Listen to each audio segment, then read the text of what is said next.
Welcome to Agenda Edina, a news program summarizing the actions taken at City Hall that affect you most. I'm your host, Dorothea Marty. I, James B. Hovland. Do solemnly swear under oath. Do solemnly swear under oath. Mayor Jim Hovland and City Council members Mary Brindle and Ann Swenson once again pledged their commitment to the City of Edina.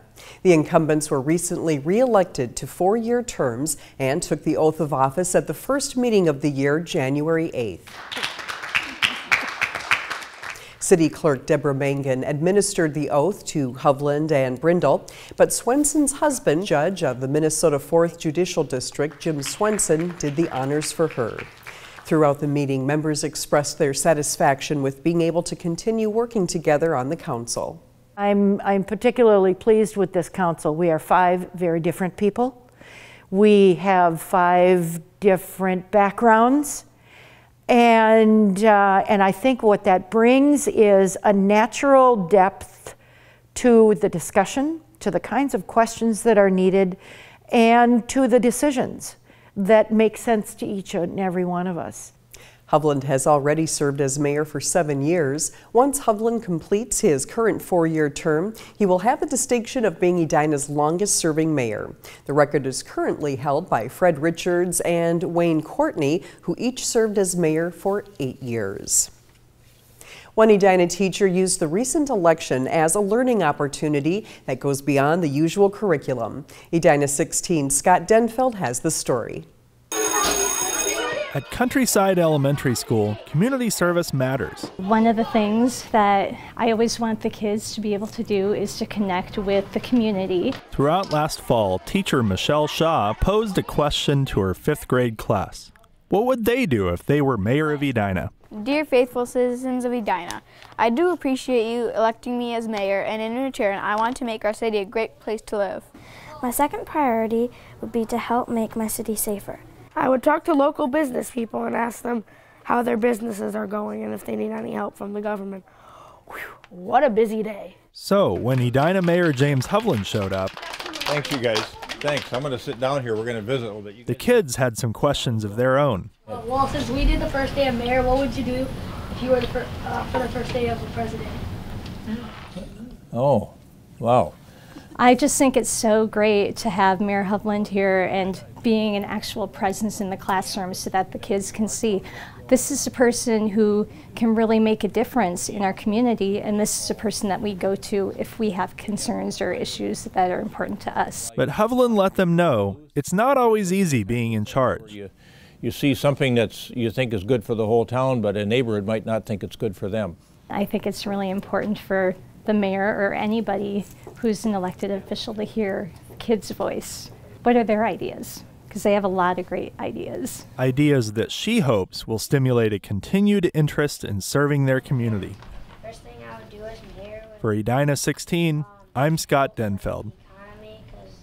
Shaw received a grant from State Farm Insurance to aid in the purchase of books and supplies to promote service learning. She plans to continue teaching her students the different ways in which they can become involved in their community. The Edina Police Department has kicked off the new year with a new monthly safety initiative called Focus In. Beginning in January, patrol officers will focus police efforts on a specific statutory violation in order to educate the public and gain compliance. The police department will focus in on violations that will have seasonal relevance, affect the quality of life in Edina, or pose safety risks to residents. Focus In is an educational campaign on traffic violations and other city ordinances that people may not be aware of. And we thought that this would be a good opportunity to help people in kind of a non-punitive manner to learn about these laws and ordinances. Things that people oftentimes have questions about, they're just not that clear. Education will include a warning to those who violate the statutes or codes. In extenuating circumstances, a citation may be issued. This month, police are educating residents about the risks of obstructed vision. Officers say that during winter, hurried motorists often fail to take time to properly clear the frost and snow off of their windshields. This reduces the driver's ability to see, which puts them and others at risk. In future months, police will focus in on failure to signal, unsafe equipment, failure to display headlights, bike safety, curfew violations, pedestrian safety, child and seatbelt safety, School bus stop arm protocol, speed and school zones, night and snow parking, and the move over law. The Hornets Nest addition at Braemar Arena is nearing completion. This progress comes less than 7 months after the City Council approved the $3.2 million facility. Edina 16's Dietrich Nissen stopped by the arena to see how it's coming along and what Edina hockey players think of the new building.